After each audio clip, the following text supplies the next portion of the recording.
জানলে অবাক হবেন। স্লিপ এক্সপার্টরা বলছেন নিয়ম মেনে ন্যাপ নিলে শরীরে তার অনেকটাই সুপ্রভাব পড়ে। ন্যাপ নিয়ে ইতিমধ্যেই হয়েছে একাধিক গবেষণা থেকে জানা যাচ্ছে একটি ছোট্ট ঘুম আমাদের মস্তিষ্ককে পুনরায় তরতাজা করে তোলে। ফলে বাড়ে মনোযোগের ক্ষমতা আর বাড়ে কাজের গতি। ন্যাপ নিলে মস্তিষ্ক নতুন তথ্যগুলো সহজেই ধরে রাখতে পারে, যা নতুন কিছু শেখার ও মনে রাখার ক্ষমতাকে উন্নত করে। আবার আমরা ক্লান্ত থাকলে মেজাজও খিটখিটে হয়ে যায়।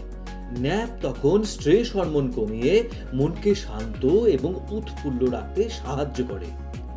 বেশ কিছু গবেষণায় এও দেখা গিয়েছে নিয়মিত এবং ছোট ছোট ন্যাপ হৃদরোগের ঝুঁকি কমাতে সাহায্য করে। মোট কথা, ন্যাপ হলো আমাদের শরীরের জন্য একটা কুইক চার্জ বা দ্রুত শক্তি জোগানোর মাধ্যম। স্লিপ এক্সপার্টরা বলছেন ন্যাপের আসল রহস্য আসলে লুকিয়ে আছে ন্যাপের দৈর্ঘ্য এবং সময়ের মধ্যে। ফলো করুন বর্তমান।